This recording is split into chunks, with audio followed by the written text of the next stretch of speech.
My talk will be dealing with color Doppler, Radiantflow, and SlowflowHD high definition. The idea was to put all these together because I'm not switching from one technique to the other, but I'm using all three together, so in a way that I can see the details I need. So the aim of my examination is always to get the most precise information possible. So this is why I combine all these technology. If you look at history, we started with what we can today call classic color. This is why I will not say color, but I will say the colored Doppler. And then in the late 90s, we had the power Doppler, but I still prefer to use, let's say, intensity Doppler, because power Doppler is for the ladies, sounds like putting a lot of energy in the fetus. And then we had the bidirectional power Doppler with the high definition flow, and we're using this in combination with 3D to have a glass body mode. And since a few years, we have also the Radiantflow, as well as since last year, the SlowflowHD technology allowing us to measure and to demonstrate velocities in the very, very low range. So I'll show you some regions we are using. So this is how we are scanning. If you see the Arctic arc, you can get either the color, the power, or the high definition flow, and you may switch to Radiantflow, and then this is here the three-dimensional appearance you will see. So at the beginning, I thought it's only a post-processing technology. But in the meantime, you know, while you are scanning, then it is already during the calculation of the picture that it is. At the beginning, I was using this very often when I had colleagues doing ultrasound, like radiologists and cardiologists, until one day, one patient, she was a cardiologist, seated following, said, "Wow, brilliant." I said, "Thank you, thank you. You mean my skill?" I said, no, sorry. I mean, the colors are so brilliant." I told her, "I'm sorry, but this is the wrong answer."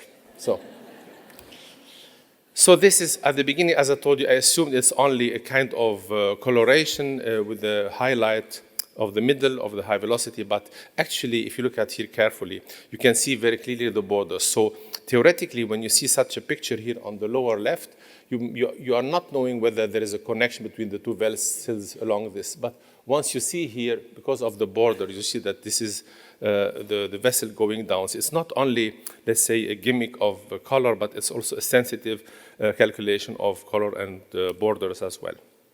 So Radiantflow, it looks like a 3D. It has an algorithm for more sensitive color borders.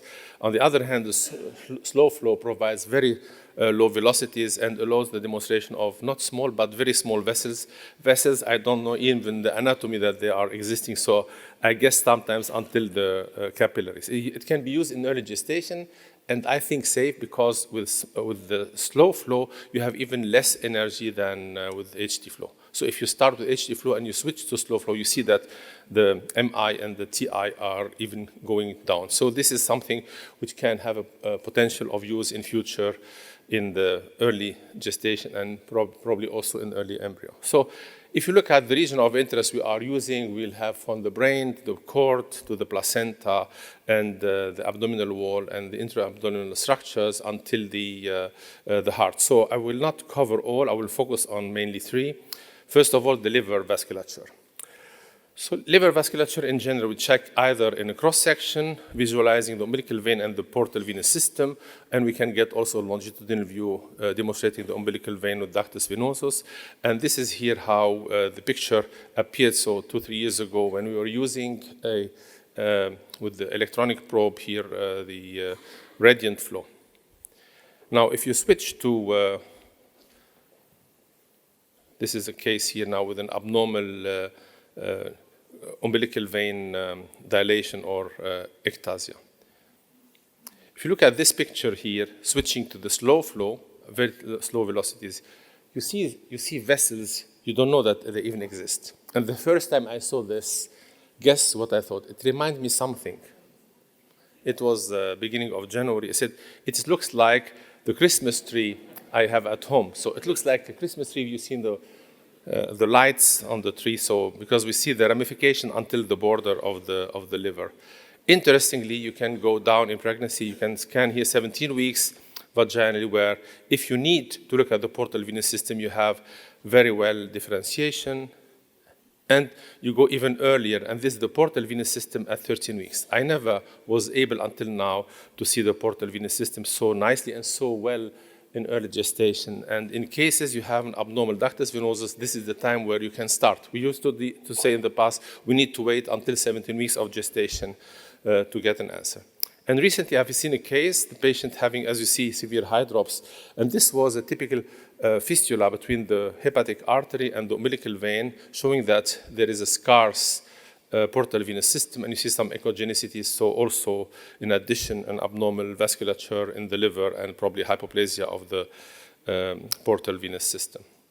We move now to the second part, which is the brain vasculature. Here you can use different views, either the mid-sagittal view or an axial view. You can show the arteries as well as the veins. And let's see here what you see in general with HD flow in comparison to slow flow. With slow flow, you see also the Rosenthal veins around the cerebral peduncles. You see the arteries going into the cerebellum. So you have by far more sensitive values and demonstration in comparison to the classical radiant flow. The question is, do we need this all the time? Probably not, but we don't have yet applications. But if we want to seek for, we can find. And these are two cases with abnormal brains. I'll show you only the images. You see here it was an abnormal polymicrogyria with an abnormal vessel here. And this is a fetus with a supracellular arachnoid cyst, where you see that the circulus ovilis is exactly around this cyst, which is a typical location of the supracellular cyst. Then we can have a look to the pericallosal artery, either in mid-gestation or even at 32 weeks. And you see here how differentiate are the vessels until the peripheral cortex from abdominal view. Vaginal view can even be better, and this is an example of a vein of Galen aneurysm with a huge dilation of these vessels. In this case, I will not use the slow flow. I prefer to use the radiant flow, where you can show these vessels as well. And we know that many of us are using the pericallosal artery in order to demonstrate cases within agenesis or dysgenesis of corpus callosum. And you see here on color Doppler and on slow flow especially, the different aspects of the pattern of these vessels when there is an abnormality of corpus callosum. So you will not have a typical view. You will have, depending on the development of the sulci and gyri, different views and different images. So this is here one case at 22 weeks, where you see how the vessels are abnormal, and this is called the anterior cerebral artery because you don't have a pericallosal artery since there is no callosum. And this is a fetus at 35 weeks. This is how it appears in late gestation, and you see the dilated third ventricle with an abnormal shape. And now that you see this, you know that all these arteries, they go along the whole fissure and gyri here, as you can see. This is the vaginal view, and of course you will perform a transvaginal ultrasound when you have suspicious brain anomaly, and you see in this fetus there was an abnormal posterior fossa, there was an agenesis corpus callosum, there was also an interhemispheric cyst, and also abnormal gyration. So you see here the vessels, how they look absolutely odd and different than the normal cases. And sometimes you need to look at more details in this view. I use this view especially to focus also not only on the thalamus-striate arteries, but also within this rhombus here you will find the optic chiasm. This is a good location to look for, and you can see if the vessels here are normal or abnormal, if they are symmetrical or not. Let's go now earlier, so pericallosal artery at 15 and 16 weeks, and if you have the chance to scan vaginally at 16 weeks, this is a picture you can detect, and you can demonstrate also the pericallosal artery, and you can see the first parts of the corpus callosum. So this is ideal in patients having a previous history. Of course, I will scan them at 12 weeks, but we don't have yet, let's say, conclusive data showing that this is a confirmation that there is a normal corpus callosum, until you wait until 18 weeks, and this is not enough because you don't know if this corpus callosum is going to grow properly. So keep in mind there will be not soon, any solution of corpus callosum early gestation, because the recurrence can be dysgenesis and short corpus callosum next time, and the first time wasn't completely absent. So this is why we are not yet there, but on the way.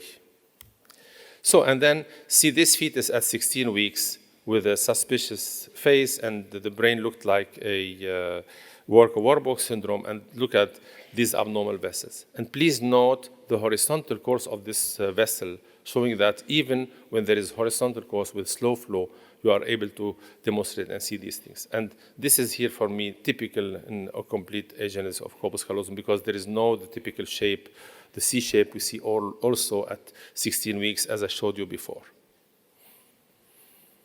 Now, the anterior cerebral artery, I'm not using it often because I have no indications yet, but occasionally when there is a previous history, like in this family with a previous agenesis corpus callosum, I will try to demonstrate the anterior cerebral artery and the first part of the pericallosal artery, and you see here until the intercerebral veins and the straight sinus. And one of the interesting indications you can use is when you see holoprosencephaly. In all holoprosencephalies except the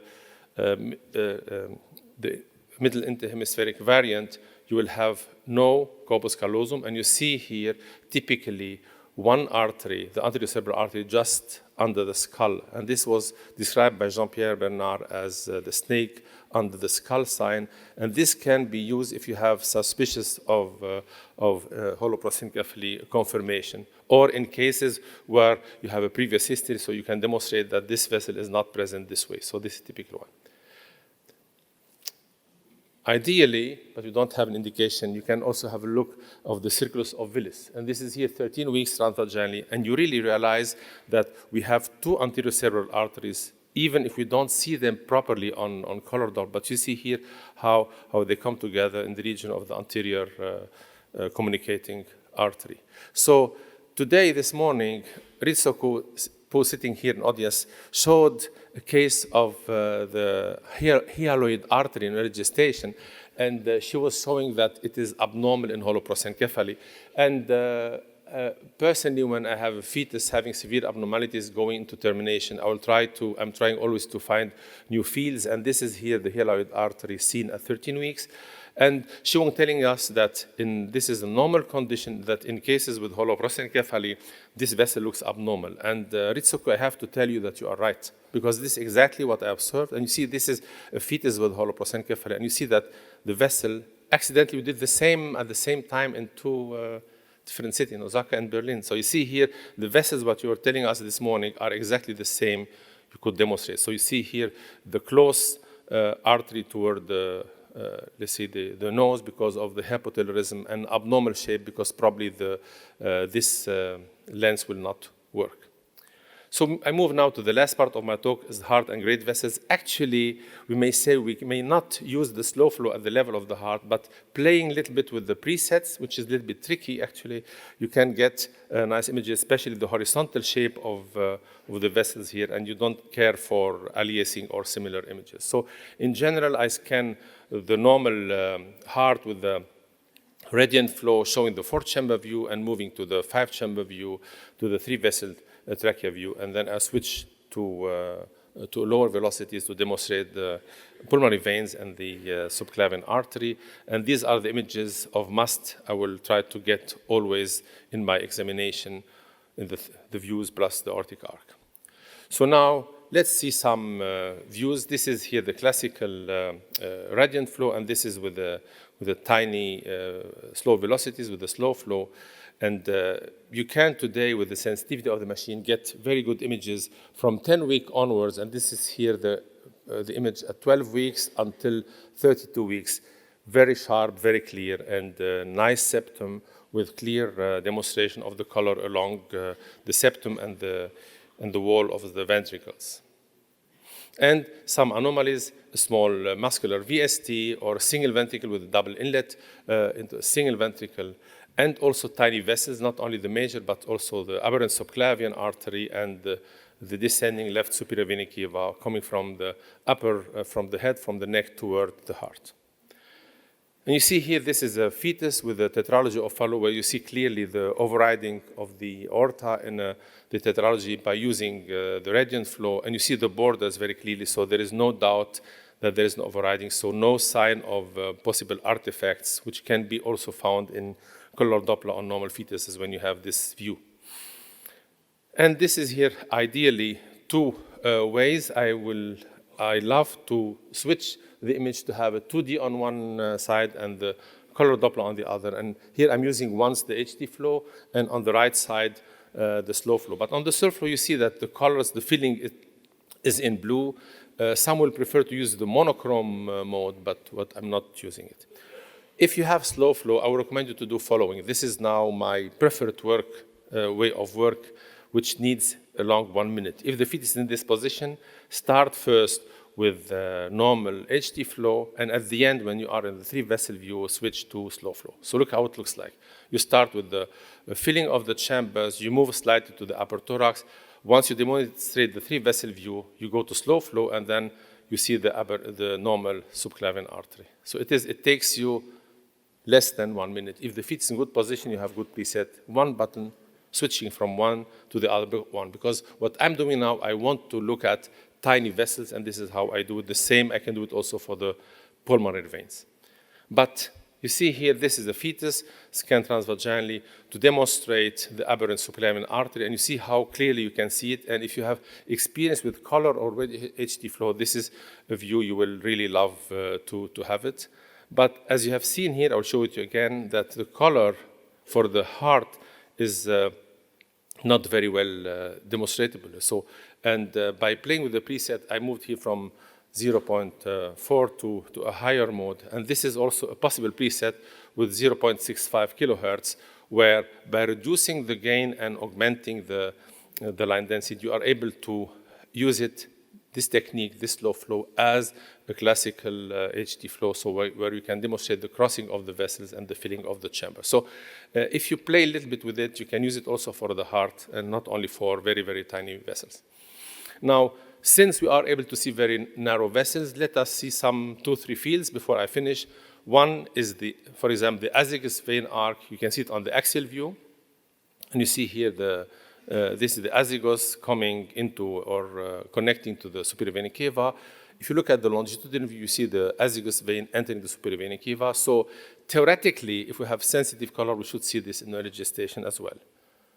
And this is here 13 weeks where I'm able to demonstrate the azygous arc in a cross-section, and here the azygous arc in a sagittal view. So moving from slightly to the right, you see the azygous arc. So then you can imagine how sensitive this color is if it's able to show you vessel you will never be able to see with the other technology.